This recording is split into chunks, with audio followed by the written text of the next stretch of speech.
Hi guys, Aaron Dorr here with the American Firearms Association. As you guys know, AFA likes to produce video content analyzing the successful uses of the Second Amendment by everyday citizens. Watching a good guy stop a would-be rapist, a would-be robber, a would-be murderer, a would-be kidnapper with their Second Amendment is a great thing. It helps all of us to remember what we're fighting for.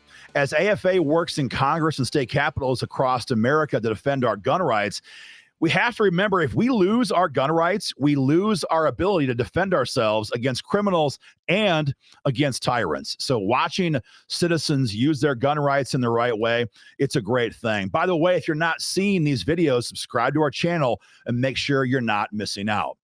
After our members watch videos like the ones we're talking about, one of the common questions we have received is, okay, Aaron, what comes next? So I've got past the immediate attack on my life. I've used my firearm.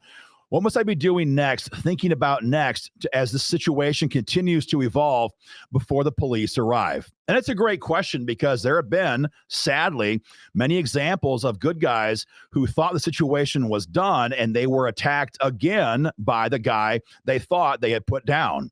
Or they were shot by the police on accident, mistaking the good guy for the bad guy. So we're going to give you in this video a very simple top 5 list of things you should be doing and preparing for mentally in case this ever happens to you.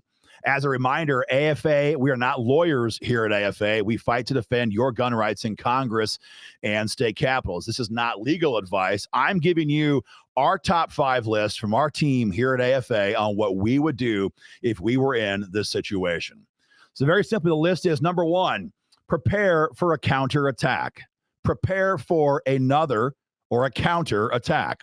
Just because you shot the bad guy doesn't mean he's deceased.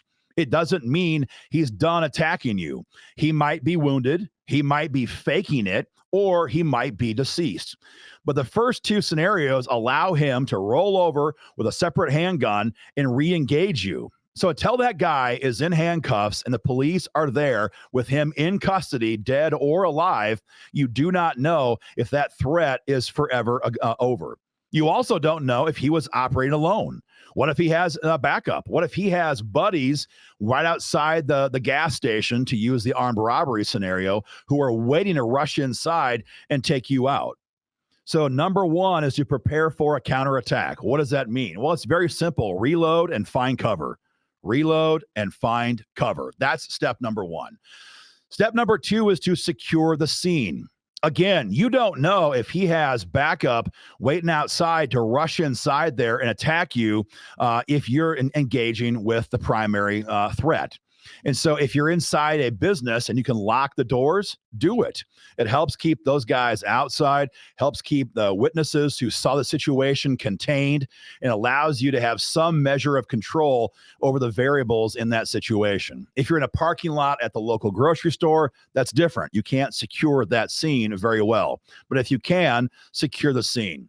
Number 3, call the police. It's easy for people to assume that everybody heard the gunfire, someone's calling the police, I don't have to. But that's a big mistake. Many people will not call the police for various reasons. So if you're there with a friend or a spouse or someone who you trust, make sure they call the police immediately. You want the police to understand right away that you're the victim and the guy you shot was the bad guy. If that story gets conveyed by somebody else, it could very easily sound like you're the bad guy and you shot the good guy. You want the police, when they arrive, to know you're the good guy, you're not the bad guy. So if you can have a friend or spouse call in there and make that statement, do it. Make sure they give your location and your description so they know you're the good guy. If you're there by yourself, you have to call them. But in that case, be careful. Don't say too much. That could harm you legally down the road. That's step number 3, call the police. Step number 4 is a little more multidimensional, and it's arming your team.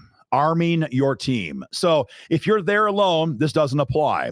But if you're there with a friend, you're there with a spouse, you're there with somebody else who is not armed, be thinking about using your secondary firearm to arm somebody else to help you protect your back. If you're thinking to yourself, well, I don't carry a backup firearm, that's the purpose of this video in part, is to make you think about that. Who is your team? Well, that's a good question. If you haven't trained your spouse, she can't be a part of the team. If you haven't trained your adult children to use a firearm, they're not part of your team. So part of this is thinking long term, who around me in my circle should be trained to use defensive force? Well, your spouse sure as heck should. Your adult and even younger children sure as heck should.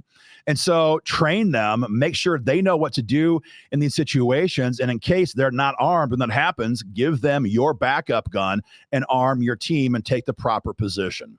Step number 5 is the last one, and this is to secure your firearm before it's too late. What do I mean by that? Well, that's very simple. When the cops arrive, they may or may not know you're the good guy. Even if they were told that by dispatch, they're going to be arriving doing 100 miles an hour. Maybe it's nighttime. It's pitch black. They could be busy, distracted. They may have simply not heard your description.